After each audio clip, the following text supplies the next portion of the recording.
Mengkonsumsi minuman beralkohol adalah perilaku menyimpang yang sudah menjadi gaya hidup di masyarakat. Kebiasaan mengonsumsi minuman beralkohol dapat dipengaruhi oleh faktor dari individu itu sendiri, kebiasaan keluarga atau orang terdekat, serta lingkungannya. Kebiasaan minuman beralkohol di Indonesia masih menjadi hal yang menyimpang. Beberapa pihak mengatakan hal ini adalah yang kontra, namun beberapa pihak mengatakan hal ini adalah perilaku yang pro. Berikut data-data mengenai perilaku mengkonsumsi alkohol di Indonesia. Data pertama merupakan persebaran peminum alkohol di beberapa provinsi di Indonesia. Dapat dilihat, NTT menempati posisi pertama dan diikuti dengan Provinsi Sulawesi Utara, Bali, Papua, lalu Papua Barat Daya, Sulawesi Tengah, Papua Barat, Kalimantan Barat, dan yang terakhir Gorontalo. Adapun dampak yang dapat ditimbulkan dari kebiasaan ini dapat dilihat dari beberapa kasus yang pernah terjadi, yaitu pesta miras oplosan berujung maut di Makassar dan juga 2 remaja Tasikmalaya yang tewas akibat oplosan.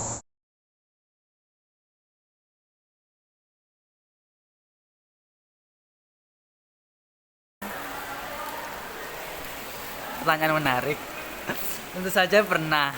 Soalnya gimana pun yang namanya manusia ya, kalau dilarang kan pasti penasaran. Jadi entah itu apapun ya, entah itu alkohol, entah babi, entah apapun itu yang dilarang oleh agama, yang sekiranya kayak kenapa sih kok dilarang, yang memunculkan pertanyaan. Kalaupun itu kita udah tahu kalau itu haram atau buruk bagi kesehatan kita, tentu saja pernah berpikiran untuk mencoba ya itu tadi, entah alkohol, entah makanan apapun yang dilarang oleh agama dan negara seperti narkoba ataupun semacamnya. Tapi kemudian saya berpikir, kalau seandainya saya mencoba sekali saja, apakah ada jaminan bahwa saya tidak akan melakukan itu lagi untuk kedua kalinya? Sehingga itu hanya menjadi pikiran belaka saja dan tidak pernah menjadi terbesit untuk melakukannya di kemudian hari. Terima kasih. Saya meminum alkohol itu pada saat saya kelas 2 SMA.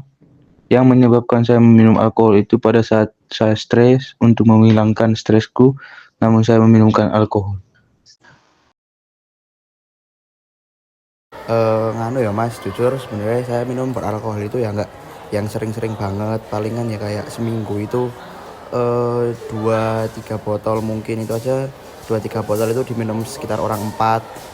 Itu semisal sebulan kira-kira Masnya bisa minum berapa botol atau per minggu atau gimana? Wah itu kalau itu sebenarnya tergantung kayak lagi pengen apa enggak. Terus kalau misal lagi ada sesuatu yang ganjel itu biasanya dibantu pakai alkohol biar keluar itu masalahnya. Paling banyak satu bulan itu Masnya konsumsi berapa botol alkohol? Kalau 1 bulan itu konsumsinya kan saya nggak pernah minum sendiri, sama teman-teman biasanya 4-5 orang itu.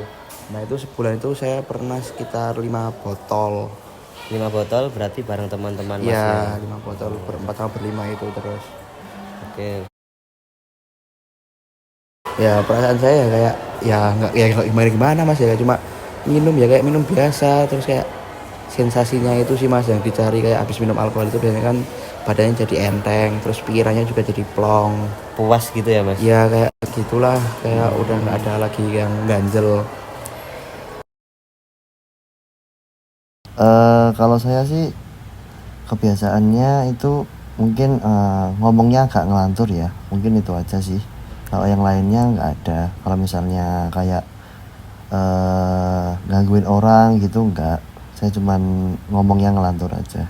Berarti masih bisa dibilang normal lah ya? Ya, saya masih sadar lah. Saya tidak pernah. Saya kalau mabuk itu sadar kapasitas saya tuh bisa nerimanya segitu doang ya. Saya segitu aja, nggak melebihkan. Berarti sejauh ini masih aman aja, belum sampai tepar gitu ya? Aman. Ada, jadi awalnya itu kayak dia tuh cuek ke keluarga, terus ngabain omongan saya, terus kayak dia tuh emosional banget, jadi suka marah-marah yang menjadi-jadi gitu. Baik.